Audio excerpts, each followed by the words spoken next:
வணக்கம். மாலை முரசு செய்திகளை விரிவாக பார்ப்பதற்கு முன் தலைப்புச் செய்திகளை பார்க்கலாம்.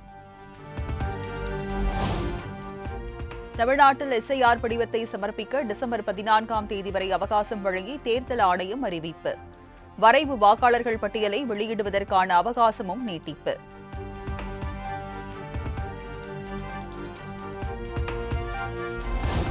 உத்தரப்பிரதேசத்தில் எஸ்ஐஆர் படிவங்களை சமர்ப்பிக்க கூடுதலாக 2 வாரங்கள் அவகாசம் வழங்கியது தேர்தல் ஆணையம். மத்திய பிரதேசம், சத்தீஸ்கர், அந்தமான் நிக்கோபாரிலும் அவகாசம் நீட்டிப்பு.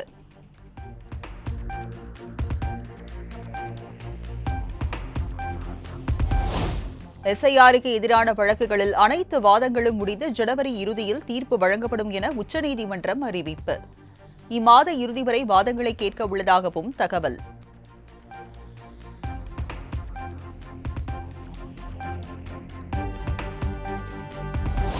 இரண்டாம் கட்டமாக 17 லட்சம் பெண்களுக்கு மகளிர் உரிமைத் தொகை வழங்கும் திட்டம் நாளை தொடக்கம். சென்னை நேரு உள் விளையாட்டு அரங்கத்தில் நடைபெறும் நிகழ்ச்சியில் திட்டத்தை தொடங்கி வைக்கிறார் முதலமைச்சர் மு.க.ஸ்டாலின்.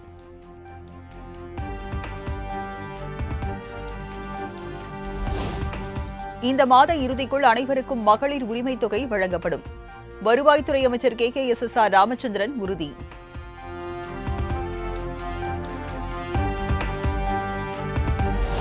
தாராபுரம், காங்கேயம் தொகுதி திமுக நிர்வாகிகளுடன் முதலமைச்சர் மு.க.ஸ்டாலின் ஆலோசனை.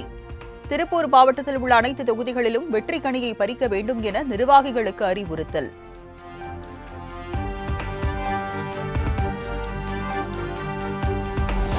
இந்திய கம்யூனிஸ்ட் கட்சியின் 100ஆண்டு நிறைவு விழாவில் பங்கேற்க முதலமைச்சர் மு.க.ஸ்டாலினுக்கு நேரில் அழைப்பு. கூட்டணி பேச்சுவார்த்தை குழு அமைப்பது குறித்து முறைப்படி அறிவிப்போம் என மாநில செயலாளர் வீரபாண்டியன் பேட்டி.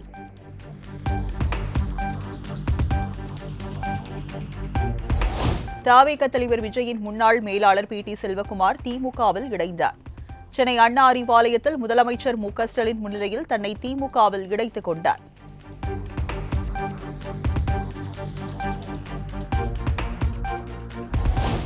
அதிமுக பொதுச் செயலாளர் எடப்பாடி பழனிசாமியுடன் பாஜக மாநில தலைவர் நயினார் நாகேந்திரன் சந்திப்பு. பொதுக்குழு கூட்டம் சிறப்பாக நடத்தியதற்கு வாழ்த்து கூறியதாக பேட்டி.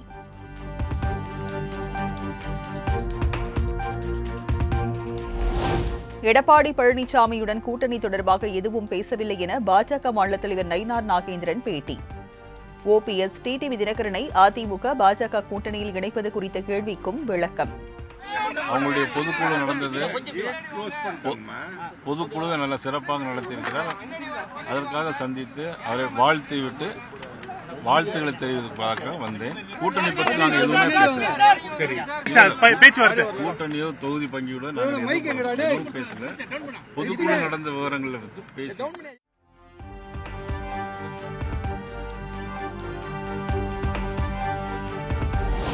வரும் 14ஆம் தேதி டெல்லி சென்று அமித்ஷாவை சந்திக்கிறார் நயினார் நாகேந்திரன். தமிழகத்தில் சட்டமன்ற தேர்தல் நெருங்கும் நிலையில் முக்கிய ஆலோசனை நடத்த உள்ளதாக தகவல்.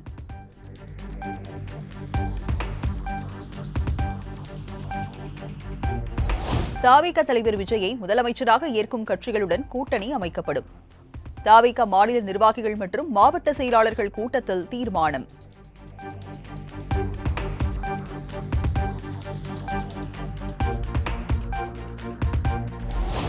தவிக சார்பில் தேர்தல் கூட்டணி பேச்சுவார்த்தை நடத்த சிறப்பு குழு அமைக்கப்படும் என தீர்மானம். கூட்டணி குறித்து முடிவெடுக்க தவிக தலைவர் விஜய்க்கு முழு அதிகாரம் எனவும் திட்டவட்டம்.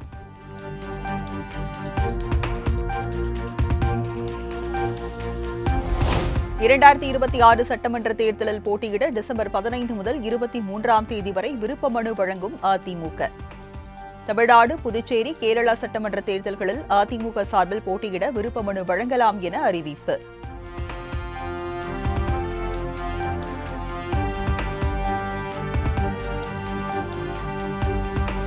வரும் 2026 சட்டமன்ற தேர்தலில் பாமக சார்பில் போட்டியிட டிசம்பர் 14 முதல் விருப்ப மனுக்கள் பெறப்படும் என அக்கட்சித் தலைவர் அன்புமணி அறிவிப்பு. சென்னை பனையூரில் உள்ள அலுவலகத்தில் காலை 11 மணி முதல் மாலை 6 மணி வரை சமர்ப்பிக்கலாம் என தெரிவிப்பு.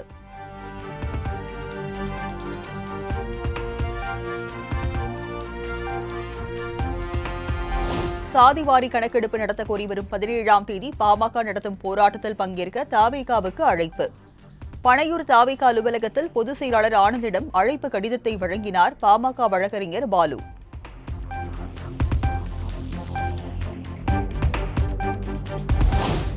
புதுச்சேரியில் தாவேகா பொதுக்கூட்டத்திற்கு சிறப்பான பாதுகாப்பு ஏற்பாடுகளை செய்திருந்த பெண் IPS அதிகாரி ஈஷா சிங்குக்கு பாராட்டு சான்றிதழ்.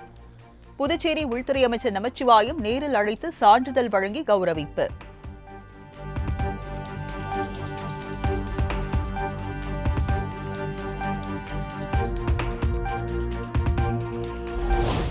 மறைந்த முன்னாள் முதலமைச்சர் கருணாநிதிக்கு பாரத ரத்னா விருது வழங்க வேண்டும். மக்களவையில் திமுக MP தமிழச்சி தங்கபாண்டியன் கோரிக்கை.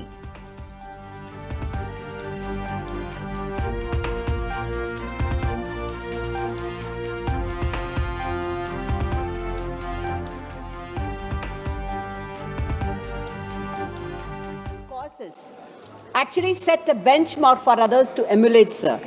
Sir, Einstein has once said about Mahatma Gandhi that generations, and I rise here to urge the Union government to honor Dr. Kalaignar with the highest civilian award, Bharat Ratna, sir.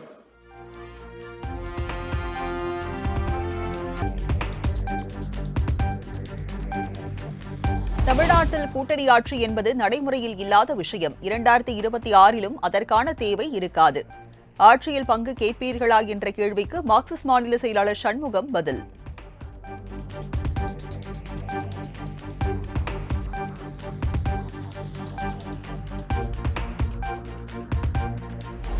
Kanchipuram DSPக்கு எதிராக கைது உத்தரவு பிறப்பித்த மாவட்ட நீதிபதி செம்மல் பணியிடை நீக்கம். தனிப்பட்ட விரோதம் காரணமாக கைது ஆணை பிறப்பிக்கப்பட்டதாக எழுந்த புகாரில் சென்னை உயர்நீதிமன்ற தலைமை பதிவாளர் அதிரடி உத்தரவு.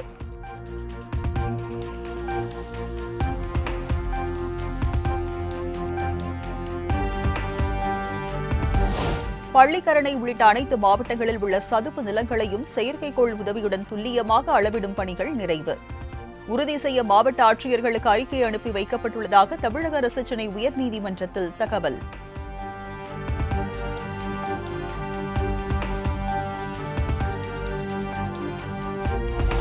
திருப்பரங்குன்றம் தீபத்தூணில் தீபம் ஏற்ற கோரி கிராம மக்கள் உண்ணாவிரத போராட்டம் நடத்த உயர்நீதிமன்ற மதுரை கிளை அனுமதி. போராட்டத்திற்கு அரசியல் சாயம் பூசக்கூடாது உள்ளிட்ட நிபந்தனைகள் விதிப்பு.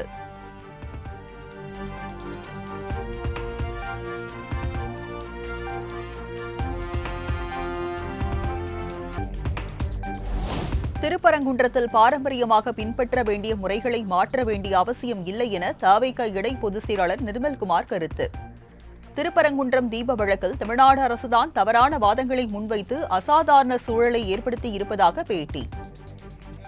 நீதிமன்றத்தில் அவர்கள் தவறான வாதங்களை வைத்தது ஏன்னா எதுக்காக ஒரு அரசு வழக்கறிஞர் திமுக அரசு வழக்கறிஞர் கோர்ட்ல ஏன்னா நீங்க ஒண்ணு இல்லன்னு சொல்லிருக்கணும் ஆமான்னு சொல்லிருக்கணும் 6 மணி வரைக்கும் அரசு வழக்கறிஞர் எங்களுக்கு டைம் இருக்கு நாங்க விளக்கேற்றோம் சொன்னனாலதான் இவ்வளவு கூட்டம் கூடிச்சோ என்ற சந்தேகம் எல்லாருக்கும் ஏற்படுது. சோ தவறான தகவலை இந்த அரசே இப்படி ஒரு அசாதாரண சூழ்நிலை கிரியேட் பண்ணிச்சுன்னு தான் நாங்க நினைக்கிறோம்.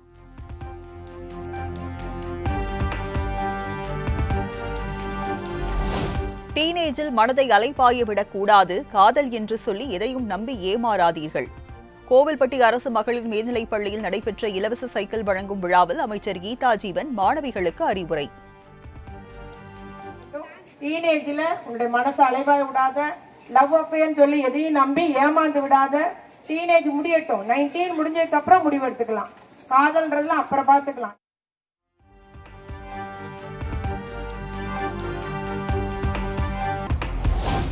தென்மேற்கு வங்கக்கடல் மற்றும் அதனை ஒட்டிய பகுதிகளின் மேல் வளிமண்டல மேலடுக்கு சுழற்சி நிலவுகிறது. தமிழகம், புதுவை மற்றும் காரைக்கால் பகுதிகளில் அடுத்த 7 நாட்களுக்கு பரவலாக மழை பெய்யும் என வானிலை மையம் கணிப்பு.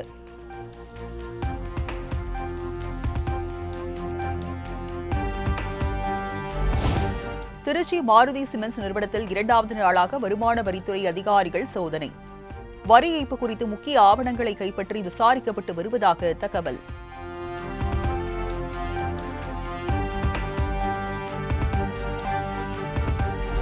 விழுப்புரம் மாவட்டம் செஞ்சி அருகே ஓட்டுநரின் கட்டுப்பாட்டை இழந்த கார் ஏரியில் பாய்ந்து விபத்து. காரில் இருந்தவர்கள் நல்வாய்ப்பாக உயிர் தப்பிய நிலையில் கிரேன் உதவியுடன் வாகனம் மீட்பு.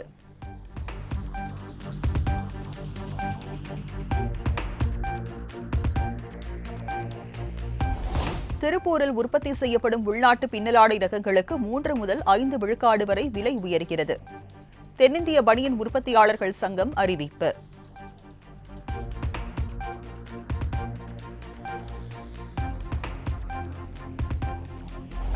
மேட்டுப்பாளையம் கூட்டுறவு விற்பனை சங்கத்தில் உருளைக்கு உரிய விலை கிடைக்காத காரணத்தால் விவசாயிகள் போராட்டம்.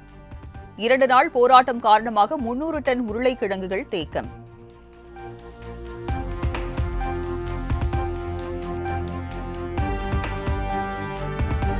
கொடைக்கானல் மலை சாலையில் அரசு பேருந்தை வழிமறித்த ஒற்றை காட்டு யானையால் பயணிகள் அச்சம். காட்டு யானையை வனப்பகுதிக்குள் விரட்ட வனத்துறையினருக்கு பொதுமக்கள் கோரிக்கை.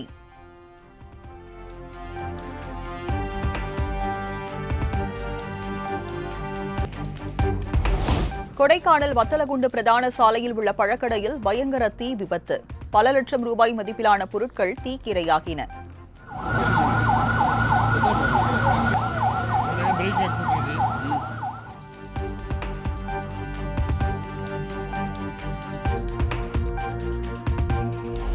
ஆந்திர மாநிலம் கர்னூல் மாவட்டத்தில் பஞ்சு ஆலையில் பயங்கர தீ விபத்து. பல கோடி ரூபாய் மதிப்பிலான பொருட்கள் தீயில் கருகியதாக தகவல்.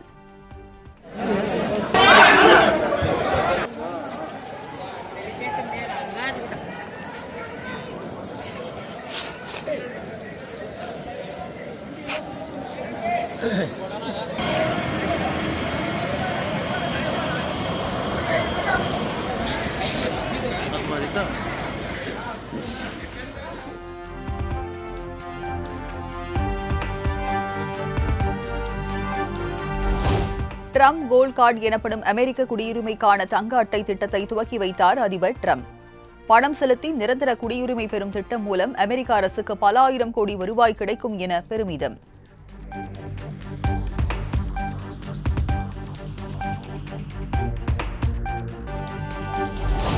கால்பந்து ஜாம்பவான் லியோனல் மெஸ்ஸி நாளை மறுநாள் கொல்கத்தா வரவுள்ள நிலையில் அங்கு 70 அடி உயரத்திற்கு அவரது பிரம்மாண்ட சிலை நிறுவப்பட்டுள்ளது. 14 ஆண்டுகளுக்கு பிறகு இந்தியா வரும் மெஸ்ஸி லேக் டவுன் பகுதியில் ஸ்ரீ பூமி ஸ்போர்ட்டிங் கிளப் சார்பில் நிறுவப்பட்டுள்ள தனது சிலையை திறந்து வைக்கிறார்.